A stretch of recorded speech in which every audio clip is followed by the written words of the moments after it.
മൂന്നാം ബലാത്സംഗ കേസിൽ റിമാൻഡിലായ പാലക്കാട് എം.എൽ.എ. രാഹുൽ മാങ്കൂട്ടത്തിലിന്റെ ജാമ്യാപേക്ഷയിൽ തിരുവല്ല മജിസ്ട്രേറ്റ് കോടതി നാളെയാണ് വിധി പറയുക.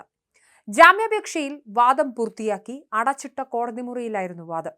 പ്രോസിക്യൂഷന്റെ പ്രത്യേക ആവശ്യപ്രകാരമാണ് ഈ അടച്ചിട്ട മുറിയിൽ ഇൻ ക്യാമറ പ്രൊസീഡിംഗ്സ് വാദം നടക്കുന്നത്.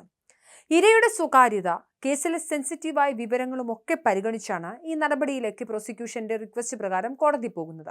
എന്നാൽ ജാമ്യാപേക്ഷയിൽ കോടതി നാളെ വിധി പറയുകയാണ്.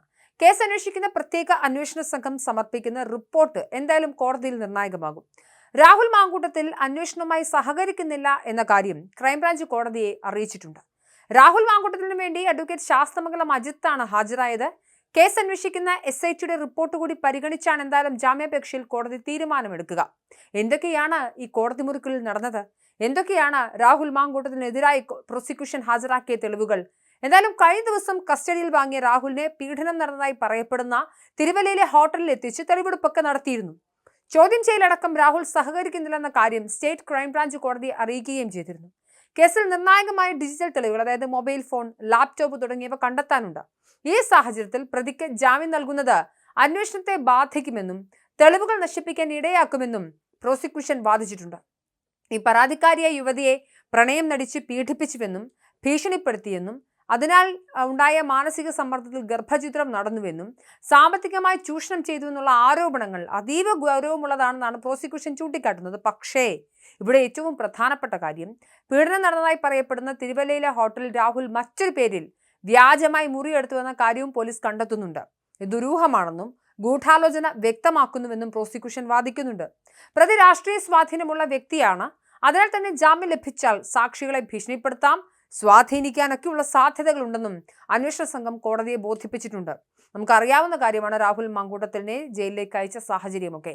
രാഹുൽ മാങ്കൂട്ടത്തിനെ മൂന്നാമത്തെ പരാതിയുടെ ഘട്ടത്തിൽ പോലീസ് വളരെ പെട്ടെന്ന് ഒരു മുന്നറിയിപ്പുമില്ലാതെ അറസ്റ്റ് ചെയ്ത സാഹചര്യമൊക്കെ.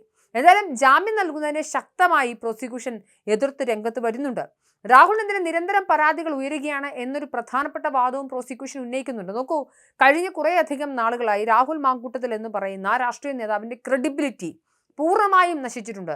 അയാൾക്ക് മുന്നോട്ട് വയ്ക്കാൻ യാതൊരു തരത്തിലുള്ള ധാർമ്മികമായ അവകാശങ്ങളും ഇല്ലാത്ത തരത്തിൽ ഒന്നുമല്ല, രണ്ടുമല്ല, മൂന്നും നാലും പീഡന കേസുകൾ എന്ന തരത്തിലേക്ക് രാഹുലിന്റെ കരിയർ മൊത്തം അധപ്പതിക്കുന്ന കാഴ്ചയാണ് നമ്മൾ കണ്ടത്.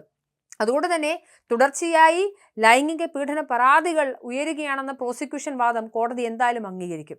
ലൈംഗിക പീഡന പരാതിയിൽ മറ്റു 2 കേസുകൾ നിലനിൽക്കുന്നുണ്ടെന്ന് കോടതി അറിയിച്ച പ്രോസിക്യൂഷൻ ഈ പരാതിക്കാരുടെ രഹസ്യമൊഴി രേഖപ്പെടുത്താനുള്ള നടപടികൾ പുരോഗമിക്കുകയാണെന്നും അറിയിച്ചിട്ടുണ്ട്.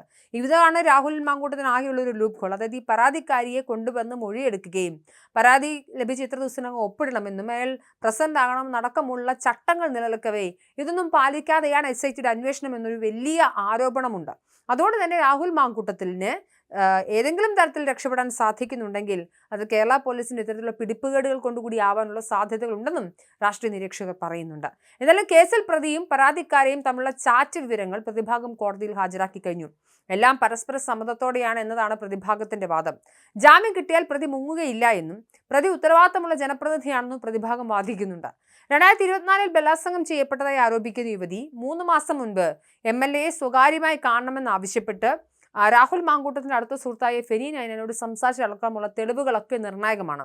അങ്ങനെയാണെങ്കിൽ 2024 പീഡനമായിരുന്നില്ല എന്ന് കോടതിക്ക് മുൻപിൽ തെളിയിക്കാൻ ആ ചാറ്റ് നിർണായകമാകും. രാഹുലിന്റെ സുഹൃത്ത് ഫെനി നൈനയുടെ സൈബർ അധിക്ഷേപത്തിൽ പരാതിക്കാരി കഴിഞ്ഞ കുറച്ച് മണിക്കൂറുകൾ മുൻപ് പ്രതികരിച്ചിരുന്നു. രാഹുലിനെതിരെ പരാതി നൽകിയ 3ാമത്തെ യുവതിയാണ് ഈ ഫെനി പുറത്തുവിട്ട ചില ചാറ്റുകളെ കുറിച്ച് പറയുന്നത്.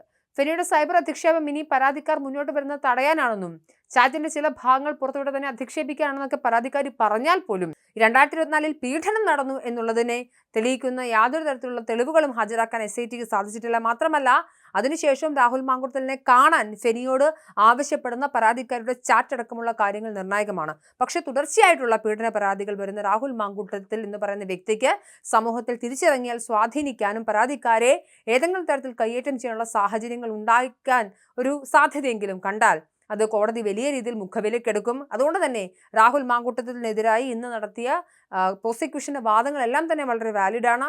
അതുകൊണ്ട് തന്നെ രാഹുൽ മാങ്കൂട്ടത്തിന് ജാമ്യം ഉടനെ ലഭിക്കില്ല എന്ന് തന്നെയാണ് രാഷ്ട്രീയ നിരീക്ഷകർ പറയുന്നത്. എന്തായാലും നാളേക്ക് നമുക്ക് കാത്തിരിക്കാം.